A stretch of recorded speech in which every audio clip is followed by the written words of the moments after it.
بسم اللہ الرحمن الرحیم. مرقات 64واں سبق ہے. اس سے پہلے ہم جو سبق پڑھ چکے ہیں وہ ہے قضیہ اور قضیہ کی تعریف. قضیہ کی دو قسمیں، ایک ہے حملیہ اور ایک ہے شرطیہ. قضیہ حملیہ اس کو کہتے ہیں کہ جس میں ایک چیز کے لیے دوسری چیز کی ثبوت کا حکم ہو یا ایک چیز سے دوسری چیز کی نفی کا حکم ہو، اس کو کہتے ہیں قضیہ حملیہ. قضیہ حملیہ اس قضیے کو کہتے ہیں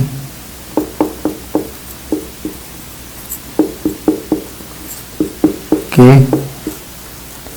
جس میں ایک چیز کی ثبوت کا حکم ہو دوسری چیز کے لیے،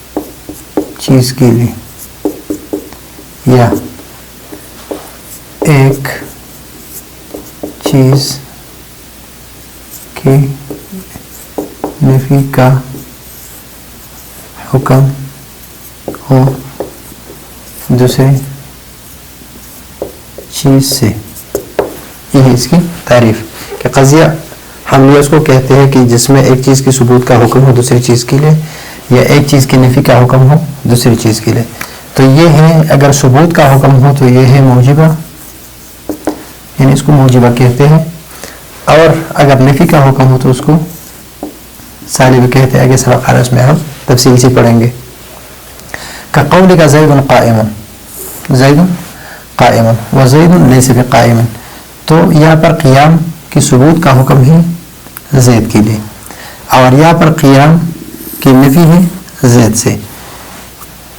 تو اس قضیے کو کہتے ہیں کہ جس میں ایک چیز کی ثبوت کا حکم ہو دوسری چیز کے لیے یا ایک چیز کی نفی کا حکم ہو دوسری چیز سے.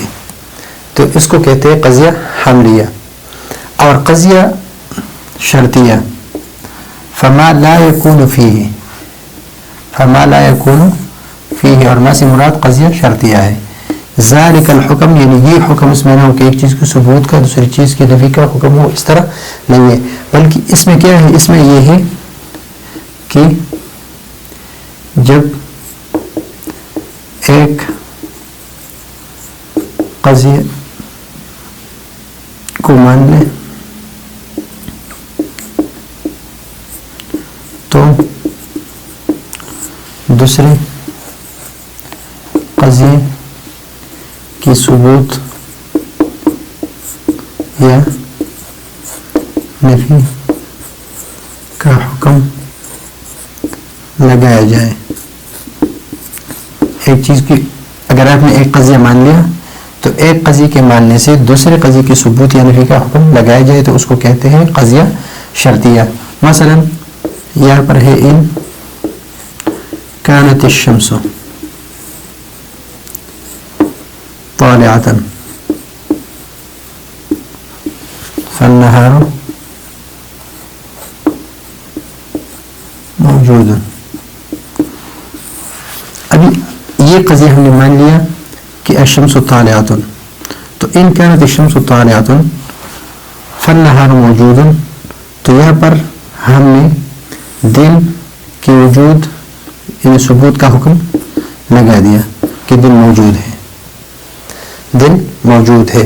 اس قضیے کے ماننے سے دوسرے قضیے کی ثبوت کا حکم ہم نے اس پر لگا دیا. اور لیس البتۃ ان كانت الشمس طالعة فاللیل موجود. اس طرح نہیں ہو سکتا کہ سورج طلوع ہو اور رات ہو، یہ نہیں ہو سکتا ہے. تو یہاں پر یہ قضیہ ہم نے مان لیا کہ سورج طلوع ہو فاللیل لیس بموجود، تو لیل موجود نہیں ہو سکتا کہ لیل موجود ہے، اس طرح نہیں ہو سکتا. تو یہاں پر ہے کہ ایک چیز کی ثبوت کا حکم ہے دوسری چیز کے لیے یا ایک چیز کی نفی کا حکم ہے دوسری چیز سے.